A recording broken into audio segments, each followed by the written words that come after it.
El monstruo de los Andes. Desde el primer instante, la vida de Pedro parecía estar en completa sintonía con la desgracia. Su padre murió poco antes de que él naciera, mientras su madre ejercía la prostitución como el único medio para subsistir y mantener a 13 hijos.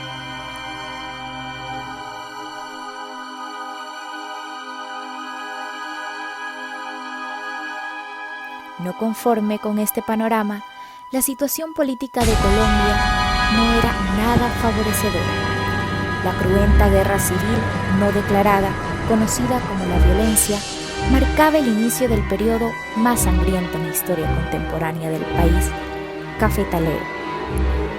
A ojos del pequeño Pedro, el mundo era un lugar lúgubre, donde no había más que pobreza, carencias y muerte.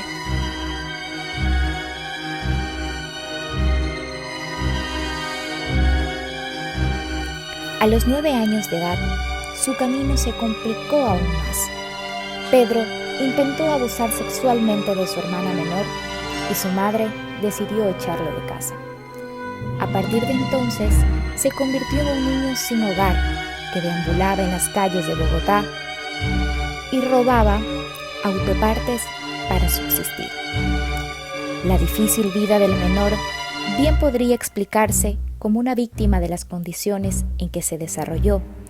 Sin embargo, lo peor estaba por venir.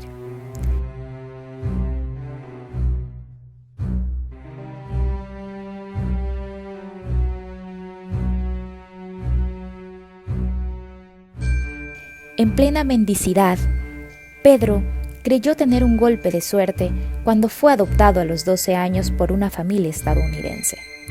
No obstante, la ilusión duró poco. Después de 3 años en que conoció lo que era vivir en un techo sin violencia ni hambre de por medio, fue abusado sexualmente por un profesor privado que sus padres adoptivos habían contratado.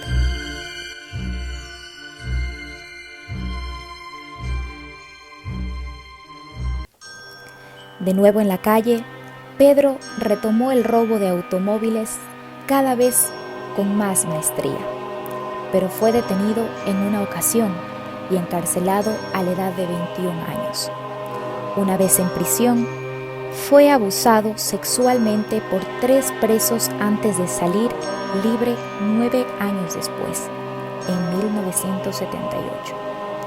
Este hecho cambió su mentalidad para siempre, pues su vulnerabilidad fue sustituida por una sociopatía y un desprecio por la vida que lo convirtió en un asesino serial.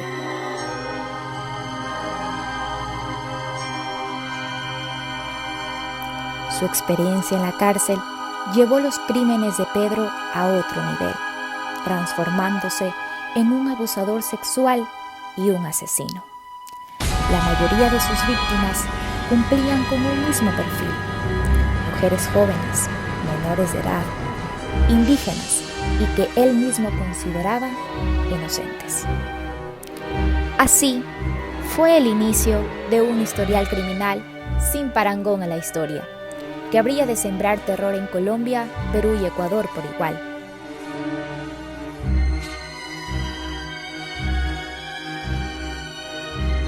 El primer paso del asesino después de cometer algunos crímenes y desatar sospechas en Colombia fue huir a Perú, nación que recorrió una y otra vez, dejando decenas de víctimas a su paso.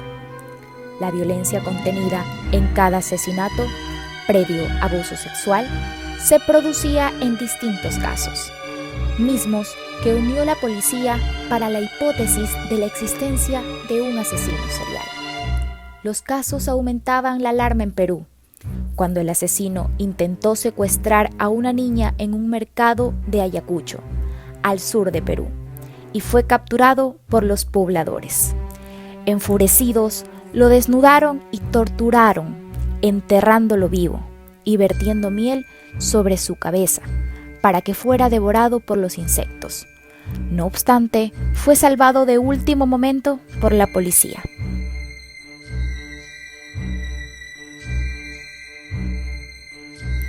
A pesar de su detención, las autoridades peruanas obviaron la presencia de Pedro y fue deportado a Ecuador, donde después de un breve proceso pudo continuar con el sadismo de sus crímenes, hasta que finalmente fue detenido por la policía ecuatoriana con más de 200 homicidios a cuestas.